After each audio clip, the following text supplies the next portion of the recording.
what we have found with organizations where many people have either read the book or attended our boot camps is there's some pretty simple language that people pick up on and they use with each other all the time. When people have these common words or languages that trigger a meta level, it takes the focus off the person as being wrong or guilty or less than or bad for being below the line. And instead it's like, no, you've just been completely hijacked neurophysiologically, but we can undo that, and you can undo that. This is the Rebel HR Podcast, the podcast where we talk to HR innovators about all things people leadership. If you're looking for places to find about new ways to think about the world of work, this is the podcast for you. Please subscribe from your favorite podcast listening platform today and leave us a review. Rebel on, HR Rebels. Rebel HR listeners, thanks for joining us this week. I'm really excited for the conversation. This is all about conversations, which is basically HR's job. So I'm really excited to have the conversation today with Jackie Stavros and Sherry Torres. They have written a book and released a second edition called Conversations Worth Having, Using Appreciative Inquiry to Fuel Productive and Meaningful Engagement. Jackie is a professor at the College of Business and IT, Lawrence Technological University, and appreciative inquiry advisor at the David L. Cooper Ryder Center for Appreciative Inquiry. She has more than 30 years of leadership, strategic planning, and change management experience.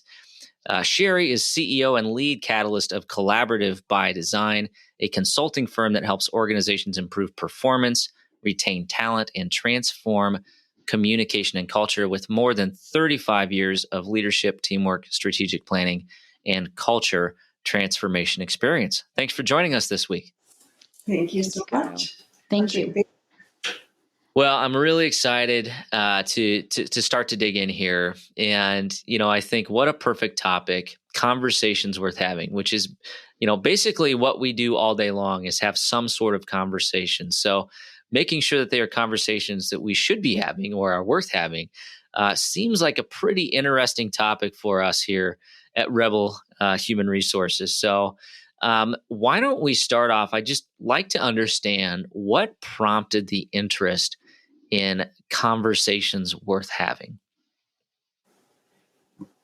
Well, Jackie and I, we've known each other for quite a while, over 20 years, and we wrote our first book together, Dynamic Relationships, back in 2005, with a goal of bringing appreciative inquiry to the general public. So they could use that approach to life. And we decided to do an update 10 years later and realized that our thinking had completely changed. And so we wrote a completely different book. And we started out with a focus on relationships because that is really at the core of everything we do also. But working with our editor at Barrett Kohler, who kept pushing back on us to simplify it. If we really want people to do it, it has to be simple.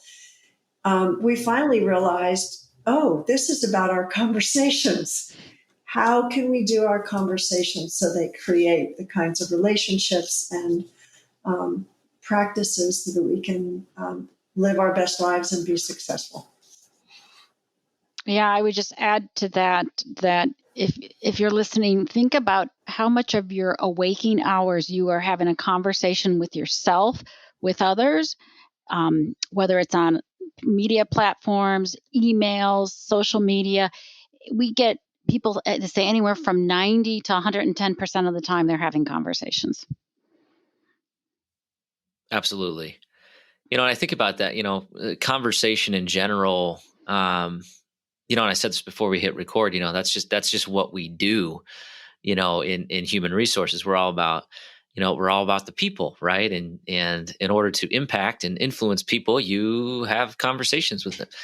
But I feel like so often we get hung up on, the tool that we use to have a conversation. So is it email? Is it virtual? Is it video? Is it phone call? Is it, face to face? As opposed to the content or the conversations that we actually need to be having. So as you as you approach the book and as you started to dig into maybe a little bit what sounds like a mindset shift and started to focus on this, where do we start by figuring out,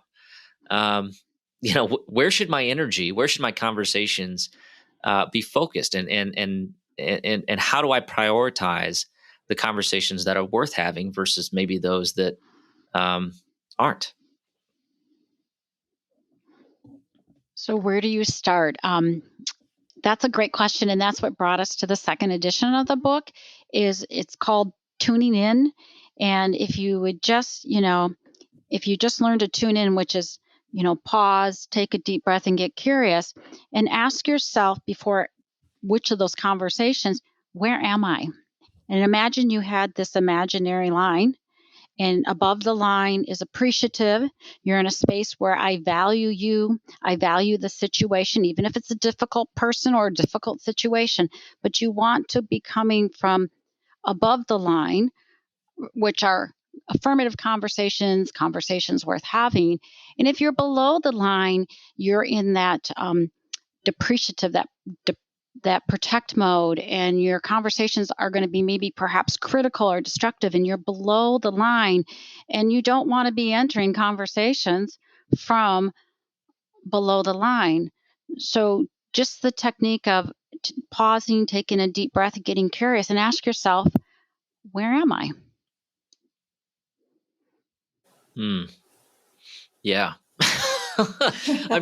My head is racing, and I'm going back to, oh yeah, I remember that conversation. I was definitely below the line in that conversation. And yeah, that's a really interesting way to frame it. And it's as I think about kind of taking a moment to pause and reflect, in this day and age where we've got something coming at us seemingly every week.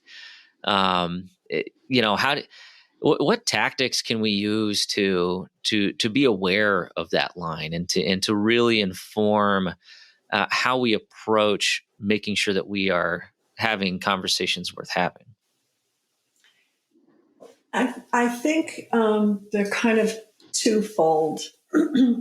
One is to recognize that our conversations and the words that we use are actually deeply influential, and they have an impact on our neurophysiology when we say them and the neurophysiology of people that hear them. And we can either throw somebody into a state of protect. The defenses come up, and if people are feeling criticized or like they might be like thrown out of the group, which from a conditioning point of view means we think we're going to die, that what happens just in our nervous system is the sympathetic nervous system kicks in. We get a dump of cortisol, adrenaline, testosterone, epinephrine dumped into our systems, and we move into a place of fight or flight. When we're in that place, we can't access higher order thinking. We can't access our emotional intelligence, our centers of empathy. We can't access creativity because all we're worried about, even our vision gets tunnel vision. And so if we want the best out of one another, the way we engage with each other is critical. And when we have conversations, as Jackie was mentioning, above the line, where we are valuing others or we are adding value through our questions and our comments, we actually create a sense of safety. And psychological safety is really big in the workplace these days. And the reason is that when we feel psychologically safe, we've got a whole different set of neurotransmitters dumping into our nervous system. Parasympathetic nervous system goes into effect. We relax. Our brain opens up. We have access to the prefrontal cortex. to the ability to connect, to have empathy, to access emotional intelligence. Those are all the things we want people to have in our organizations. If we want innovation and creativity and engagement and connection, we've got to recognize that we have an immense amount of power in making that possible just by the way we engage with people using words. Absolutely. And I don't know if I can pinpoint the exact moment where I figured that out, but I remember, vividly early in my HR career that, the words, the selection of words, the timing of words, the attempt to, engage somebody in a conversation at the wrong time made a huge impact on the outcome. And, it's, I remember at one point I went home to my wife and it was a rough day. And I was like, I kind of had a light bulb moment where I was like, wow. And I realized that just a couple of the words that were, misinterpreted really screwed things up today. Yes. And I spent most of my day unpacking the words that were misinterpreted to the people that misinterpreted them. And then, whether that was because I was below the line or that person was not ready to hear it. Either way, it was a situation of ignorance, of not thinking through how will this be perceived? How is this timing going to occur? And the funny thing was, the entire context of that day was I was trying to be efficient. I was trying to get things done quickly. Yes. So I'm just going to say this. Yep. And then it blew up in my face and made me spend all day dealing with it. So, clear. So I'm walking through all the things I've done wrong now. So what are, so as we approach these types of things, especially in HR, where sometimes we're dealing with people who are in that emotional state, looking for solutions, kind of already in fight or flight mode, as you enter that context and you've got somebody whose psychological safety is not strong, how do we work through that? And how do we kind of, tiptoe into those conversations ultimately to, try to resolve the situation? That's a great question, Kyle. One thing comes to my mind, because we're all going to fall below the line. We're humans. And we talk about this in the book, but when you're below the line, you can feel it. If you have a smartwatch on, it'll tell you by your blood pressure or your heart rate. And when you pause, breathe, and get curious, you can ask the other person, let's do this over. It's called a do-over. And when you begin to go above the line, and we had mentioned appreciative inquiry is asking, what would you like more of? What would you like to see happen?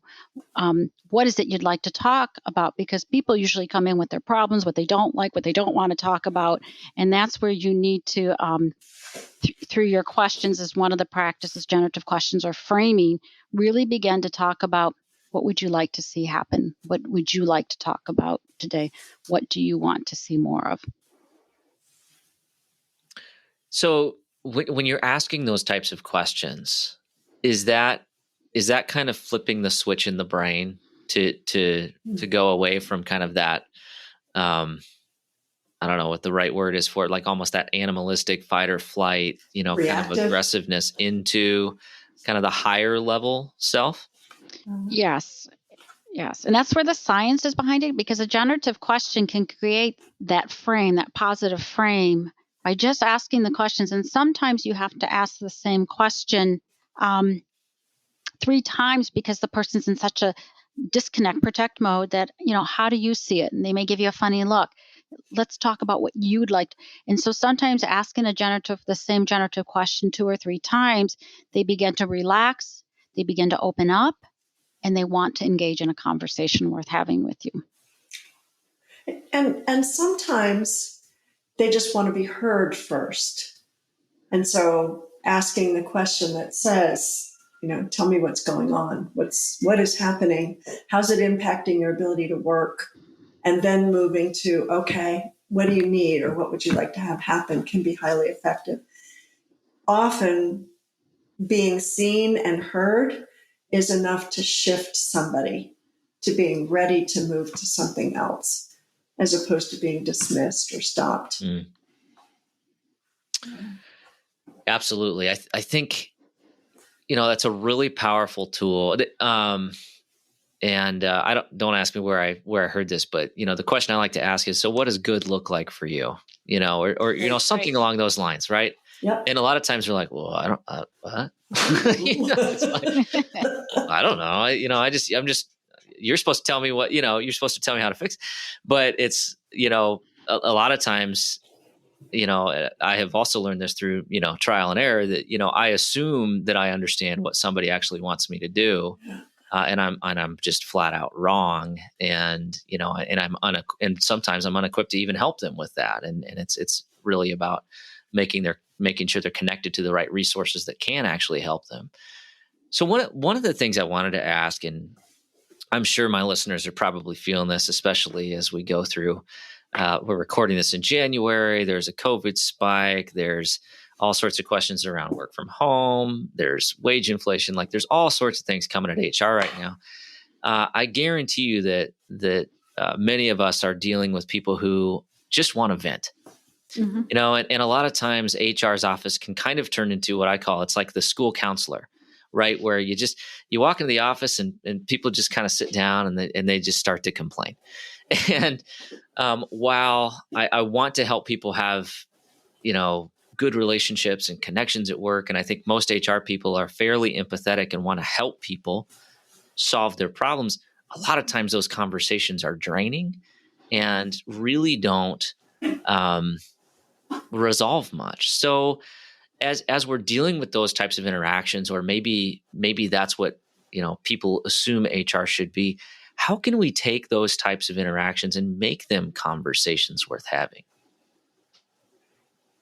So I think and this is one of the practices from our book, the first one Jackie spoke about a little bit was generative questions. The second one is using a positive frame. And so listening long enough to the person who's venting to get an idea of what the nature of the problem is that they're wanting to vent about, and perhaps even asking questions to get it, to make sure it's clear, and putting yourself in the place instead of in like, oh, here they come again, they're going to vent, that puts you below the line, and now both of you are below the line. To move into that space of, how can I support this person in helping to solve their own problem, or help them to get clear on what it is that they want.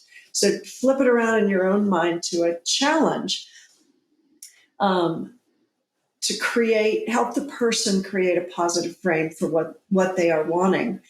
And then to ask enough questions to get clear on what the nature of the problem is, then flip it to the positive opposite. So if somebody comes in venting about their boss, for example, Never happened. They don't listen they don't listen to me. They don't care about who I am, blah, blah, blah, blah. And take notes, write that down. If you have a whiteboard, write it up there so the person can actually see the problem they're describing. And when you've got it all up there, to finally say, okay, so this is what the problem is, right? And get them to say, yes, that's it. Now they feel heard. And you could flip it to the positive opposite. Say, okay, if the positive opposite of that were true, if your boss listened to you and truly valued you, and write all that up in the second column, if that were true, what would be the outcome for you? What would that be like? What would your work environment be like? What would your relationship be like? And in that third column, then write down that positive frame. This is where the person is wanting to go. They want a good relationship. They want to be heard and valued. And then you can be in a conversation with them around, even asking, this is a standard appreciative inquiry question. Has there ever been a time when you have felt valued by your boss and your boss listened to you? Oh yeah, about 9 months ago when, and then they describe it. What were the conditions that made that possible? What do you value about yourself and your boss? How can you and your boss begin to recreate those things? And then, do you want to try this on your own? How could you have a conversation with your boss about that?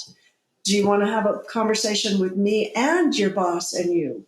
But now you've listened. They vented, but they're now moving in a different direction. No, that's great advice. And I'm thinking, geez, I don't have a whiteboard, but putting that visual question on that whiteboard and then confronting that question as opposed to letting the meandering venting occur. And then, you know what happened 7 years ago? I still can't, I'm still not over, it's like, okay, all right. There's a statute of limitations at a certain point, right? 7 years there is, yes. Yeah. So, it's really an interesting technique. And I can see how that would be, that could prompt some good some actual solutions. What about a situation where the person won't get there? Like it's just, they're so far below that line that they truly are in a really dark place, or there's there's maybe a point where there's not going to be a productive conversation. Should we just sit there until it ends? Should we, end the conversation? What kind of tactics do you recommend for those types of, situations? We'll be back after a quick break. If you're a private practice owner, here's why you want to hire virtual assistants. Virtual assistants not only can perform all of the non-clinical responsibilities by supporting or replacing your current team, but they can do it at a fraction of the cost, all while improving the patient care experience. Virtual Rockstar was created for private practice owners by a private practice owner who wants to help you gain greater profitability and freedom. We'll teach you how to work with virtual assistants, all while helping bring a family out of poverty. Visit www.virtualrockstar.com today to learn more and book your free discovery call at www.virtualrockstar.com.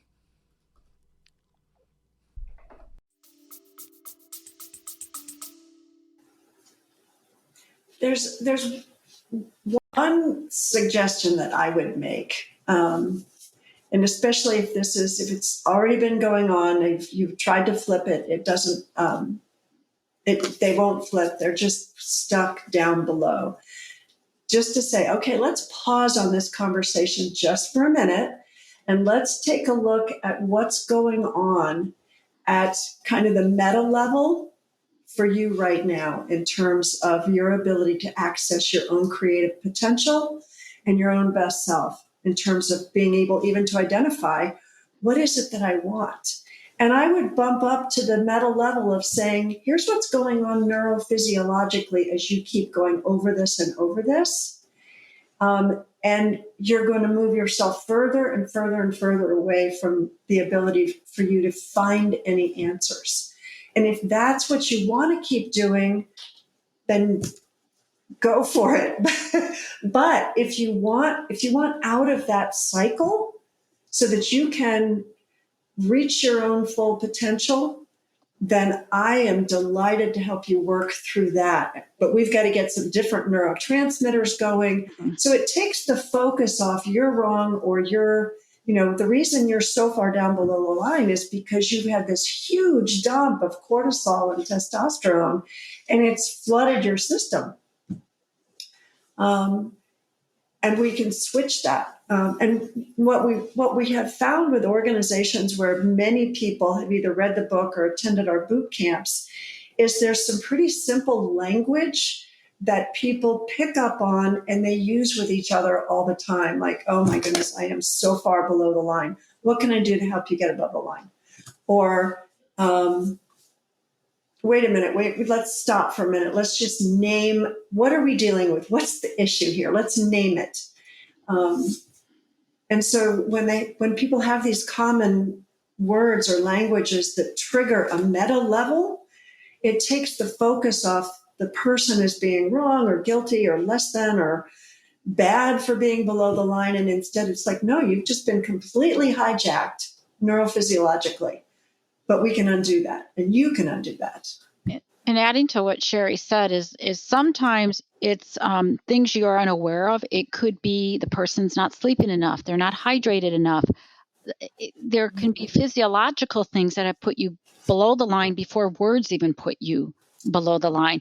And, maybe they need a mental health day. Maybe, it's simple as drinking more water.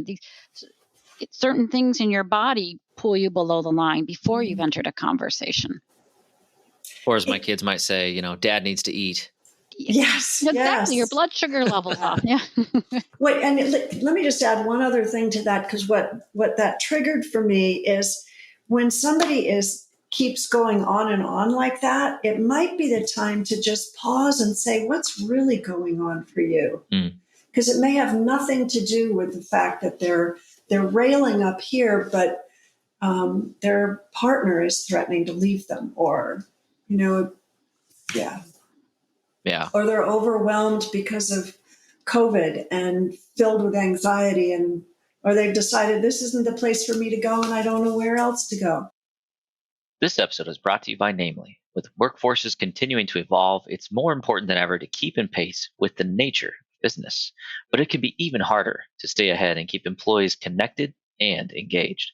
That's why you need Namely, the all-in-one HR solution that offers everything you need to set you up for success in the new year, so you can tackle any curveballs that 2022 throws your way. Namely helps you easily adapt to the ever-changing workplace and maintain a great employee experience, whether you have 50 or 1,000 employees, with onboarding, performance management, and intuitive benefits enrollment, all in one connected and modern platform. Plus, Namely can streamline your payroll, time tracking, and vacation requests, so you can be everyone's favorite rebel HR leader, no matter how your company grows. Companies are built on people. Don't let either fail. Stay ahead and learn more about making the switch to Namely. Namely.com. Don't wait. That's Namely.com. Those are all wonderful points, and I'm reflecting on interactions that I've had especially over the last few years. There's a lot of that emotion, and I feel like pick a topic, right? If you just go to pick a news line, a headline in the news, and you're gonna find something where somebody's below the line, or something's going on that's creating some of that external stress that could be trickling into the workplace. But one of the things I'm continuing to, I'm picking up on this, and I'm, as I've mentioned, I wouldn't consider myself the best at all of these things, but, I am hearing that one of the common themes here is it's not about necessarily saying the right thing. It's about listening and responding to what somebody needs in that moment. Am I on the right track here? Spot on. And Kyle, you mentioned earlier, when you find yourself assuming, go to asking. So when you are assuming something about somebody or something, just start to ask. And if you ask these generative questions that are leaning in and you really care and they're open-ended, you're going to learn more about the other person. Absolutely. Yeah. And I think, we get caught in I think it's not just HR, the corporate world gets caught up in thinking, well, what's the right thing to say, or what, how do we spin this correctly? So, and as opposed to actually just taking a pause and listening and responding with authenticity and a little bit of, just humanity, right? I mean, meeting people where they're at. Because if you don't do that, I mean, they'll pick up on it, right? Yeah. Yeah, just showing that you care. I mean, if you start there about I care, and if you don't know what to say, just say that. I don't know what to say, and I want to support you. How can I? What can I do? Genuine connection. Mm-hmm. And also Sherry's really modeling, and I hear it in your voice too, Kyle, tone and direction. You want, people know when you come at them with a critical tone that they can't even listen to what you're saying, but they know just the tone of your voice shuts them down, even if you're trying to help. So having a tone that is much more appreciative and calming when you're in a difficult situation is going to begin to open up and help that person connect to you. Yeah, it's funny you mention that because the one of the challenges I think that I faced early in my career was I was trying to be HR. I was trying to be what I thought HR should be, or I was trying to be what I thought a business leader or a manager should be. And what that did is it prompted me to essentially flip a switch and become just pure logic, like binary, like, no emotion. How can I help you? This, do this, do that. You should do this. You should do that. This is the policy. You should do this. This is the rule. You should do that. This person's your superior. You need to go to them first. Those kinds of like that level of thinking. And it took me a number of years to realize that the connection, the humanity, the richness of the conversation, the richness of the relationship matters a whole lot more than the content of you reading from a handbook. Mm-hmm. Absolutely.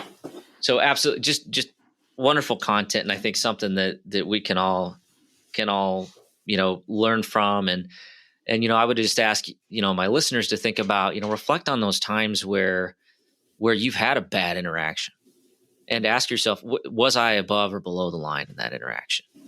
And the next time you start to have a bad interaction, ask yourself, where is that line right now? Right. And also ask what story did I make up about the other person? And could a different story have explained the same facts? And how do I know what the real story was if I don't ask questions? Absolutely. I mean, I love stories, and I'm really good at creating that picture in my head about why this person is mad, or what this person should do, or what happened in that situation without actually even understanding what actually happened. And when you confront that, you realize, oh, this is just a bias. Like I'm just reacting because of something that happened this way, however many years ago, or in a similar situation, et cetera. So one of the things I want to talk about a little bit as it relates to conversations is the stories that we tell ourselves and believe coming into the workplace. And what I'm really talking about is some of the polarization that we see in our society today, where somebody believes this about masks, somebody believes this about vaccines, somebody believes this about the president, and somebody believes this about the past president. And it's just, there's a lot of that kind of noise that has trickled into the workplace. Certainly has not made our job any easier. So as we're confronting people who are believing their version of a story, and there's maybe some conflict or some challenges in the workplace as it relates to those types of conversations, how can we help to mediate that, or kind of try to reduce some of that polarization in the workplace through conversations? Oh boy, that is a big question, I think.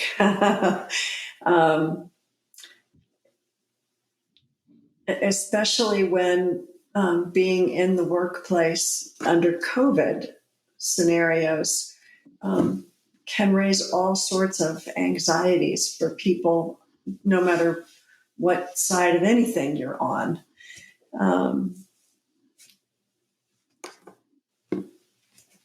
I think, again, being able to have conversations that move away from people's belief systems and the strengths that they bring to the workplace. How do we work together? There's a colleague of ours who's a jazz musician, and when he talks about bringing the practices into everyday living in an organization, he equates it to improvisational jazz. And he says, I don't have to like every jazz musician. I just have to be able to trust that they know how to play their notes, to riff when everybody riffs, that they will be part of the thing we are trying to do together. And if they're an excellent musician, I don't care whether I like them or not, or ever hang out outside the office, but I can love performing with them because they're really good at what they do. And so perhaps focusing on what are the strengths each person brings to the team, and how do we access that in the best ways that we can, being human with each other, and let the stuff that we're polarized about fall away.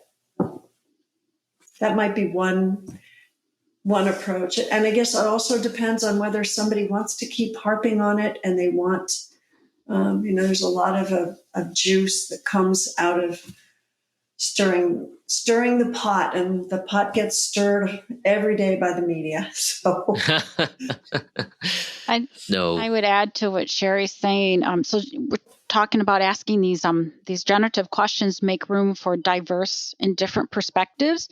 How do you see it? Why do you see it that way? It can surface new knowledge, and where are you getting your information, your knowledge? So we're really having a conversation because we're polarized. But why are we this way? Where are you getting your information? And just beginning to share it, even though we may still at the end of the conversation go back to, I'm not going to wear a mask, and I am going to wear a mask. Especially if there's no policy in the workplace about when you wear a mask or don't wear a mask. Then you're kind of figuring it out. Mm-hmm. Yeah, it's definitely a tough one. It's something that, there's certainly been division in the workplace. I've had different levels of interactions over the years. I don't know that it's necessarily anything new. It certainly seems more pronounced. And I think, my theory there is it's everybody's under duress right now. And there's so much stress in people's lives and their personal lives that, it's kind of trickling into the workplace. So, and I'll be honest, one of the challenges that we've had is like politics at work. It's always kind of been one of those things where, we just don't talk about that stuff at work. Right. And that's kind of the school of thought that I was certainly raised in, but, it's almost impossible not to have that at work at this point, because if there's no policy, you're either wearing a mask or you're not at work. And it's almost like everybody knows exactly where you stand. And it's, right. It's easy to create our own stories in our heads about what somebody believes or what they think and why. It's a lot harder to actually engage them in a conversation that could potentially prompt, some conflict. So is in a conversation worth having, is conflict inevitable? Is that going to happen? I'm going to give a very specific example, if I may. I work at a university, and there's a policy of when students can come to class and go on Zoom. And think about it at work, when you can have a virtual meeting or come to work. And the policy says, if you go through the Dean of Student Services and you have COVID or you're in quarantine, you can use Zoom. And the conflict is, well, what if I can't get tested and I'm not feeling well? Can I come in virtually? And I haven't been able to get to things start creeping up because this is the first time we've had a policy like this. So I think you have to be willing to, as a manager, be a little bit flexible with new policies that are written and we haven't fully experienced them. So with me and my students, I come up with the sub policy that I will put you on Zoom, promise that you will go to the Dean of Student Services, but I want you to come and learn. That's my goal. And I don't want you to take advantage of it. Same thing in the workplace.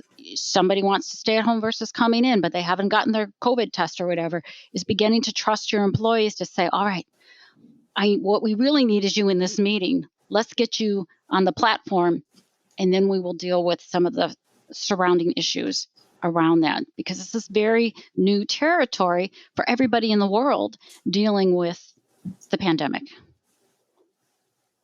And think about framing, what do we really want to happen here? Again, it's interesting because you went right back to what's the goal, and your goal was to make sure that they had a good learning environment, right? I mean, and by defining that, it completely changes the the narrative from we're trying to control what you do to Exactly. here's the goal of what we're trying to do here, How which do we is make very that different. happen? Yeah. Yes, and the conflict occurs because I read a policy. Some people will read it up. Nope, you can't learn. I don't have anything from the dean. You're not in class and you're not learning. And another professor will say, well, no, I'll put you on Zoom, but then let's figure out how to follow this policy. So you've got to go to that framing of what we really want you to be able to learn in a safe environment, and having that conversation and building trust with the employee or the student. Which removes the focus off the behavior and onto the desired outcome. And then people don't have to be forced to be polarized because of that. It is, instead of trying to convince people of something, it's finding out how do we make this work with a variety of different viewpoints. Absolutely. And where are we at? Where is our line, right? When we try to do that. Yeah. Yeah, absolutely. Well, there's such good content. The one thing I was wanting to talk about here that's updated with this revised second edition is you do have a technique to prime ourselves for a conversation worth having. So can you expand upon the kind of what that technique looks like a little bit? Sure. It's pretty simple, just like the 2 simple practices of generative questions and positive framing. Priming yourself is to first pause, then to breathe, and then to get curious. And the reason this simple technique works is that when you pause, it interrupts your pattern. So whatever the pattern, your reactive pattern is, when you pause, it interrupts that. That can stop the flow of those stress hormones. When you take a deep breath or 2 or 3, it kicks in the parasympathetic nervous system, which further relaxes your nervous system and begins to open up your ability to access the higher order centers of the brain. And then when you get curious, curiosity is a positive emotion, and positive emotions throw you into the prefrontal lobe and the neocortex. And so now, just those 3 simple steps, now you have shifted your brain chemistry to the point where you can be more open and connect with people and access your centers of empathy. It's that simple. Yeah, that's, it sounds simple, but that's not easy, right? Right. Especially when you're already below the line. I'm gonna start using that now. So now below the line, you guys should trademark that, because seriously. But I mean, I what I love about this approach and what I think is really fascinating about this book is this isn't just the squishy HR stuff. There is hard science behind this, and there's so much about the brain that we're still learning. But if our job in an organization as leaders and human resources and people who are trying to motivate others, if we don't try to understand the brain and how people think, and we're trying to move an organization and people, it would serve us well to understand why people's behavior is the way it is, or why the brain works the way it does. And I mean, that to me, that just makes perfect logical sense, so that we can achieve those goals that we're trying to achieve. So I love that approach. So, okay. Pause, breathe, curious. Got it. It's only 3 words. I think I can remember. Perfect. Well, this has been just an absolutely wonderful conversation. I feel like we're just starting to warm up, but I'm going to leave that there. And for all of our listeners, I would encourage you to learn more, pick up the book, the second edition of Conversations Worth Having, Using Appreciative Inquiry to Fuel Productive and Meaningful Engagement. Check it out. We'll have those links in the show notes, so you can click right in there and check out the book. But there's so much more to learn and unpack. With that, I want to shift gears, and we're going to go into the flash round. So I'm going to ask both of you. I will start with you, Jackie. What is your favorite people book? My favorite people book, it's actually one that Sherry recommended to me, and it's called The 4 Agreements. And that's probably my go-to book. And if you ever read The 4 Agreements and you don't get past the inside front cover, it gives you the 4 agreements. Cliff Notes. I like it. All right. Perfect. Sherry, what is your favorite people book? Mine changes depending upon what I've been most recently reading. And right now, Adam Grant's book, Think Again, is my most favorite people book. I think if we were all to think again and then to think again, we would have much better relationships and we would be learning all the time. Adam's got some great content, so absolutely. Yes, he does. Check that out. All right. Question number 2, Jackie, who should we be listening to? Wow. This is kind of, now that my daughter just got a job at HR, I would say your podcast. Oh, good one, Jackie. Well done. No, I definitely, innovation in HR. But if there's anything else, who should we be listening to? We've been listening to, Procter & Gamble has this series called Widen the View. And I would definitely tell people if you just Googled Widen the View and Procter & Gamble, how important that is, because you begin to make assumptions unconsciously and how you need to widen the view. So that's top of my mind. Second choice after your podcast. Well, thank you. And the Procter & Gamble series, I actually had the honor of interviewing Shelley McNamara, who's the Chief Diversity, Equity, and Inclusion Officer for Procter & Gamble, and just absolutely wonderful things that they're doing over there. If you're looking for an organization to aspire to be, they're doing some wonderful things. So thank you for that. Sherry, who should we be listening to? I think we should be listening to the young people. And if they're not talking, we should be asking and listening to what they say. I agree. I think, and Jackie, your daughter's going into HR, so hats off to her for jumping into the tumultuous waters. But I'm sure she's got such a different perspective than I did when I was going into it, and I can say that, I learned so much from people who are coming out of college, and I'll give you an example. We just hired a technical recruiter for one of our locations, and she came out of school with such a zest for improving what we do and a completely different level of understanding, to the point that I'm like, I don't even know what that is. I'm going to have to Google what you just said so that I can understand what you're talking about. But there's so much there. There's so much to learn. So yeah, don't stifle that. That's kind of what we're all about here, right? Keep an open mind. So love that. All right. Last question. I'll open this up to both of you. How can our listeners connect with you? I would say you can start by going to, we've got a great website, cwh.today, which stands for Conversations with an S, worth having.today, but we figured you won't want to spell the whole word out. And if you go to our website, you can download for free a conversation toolkit, the preface, the introduction of the second edition. We've got a blog, just a whole series of resources on our website.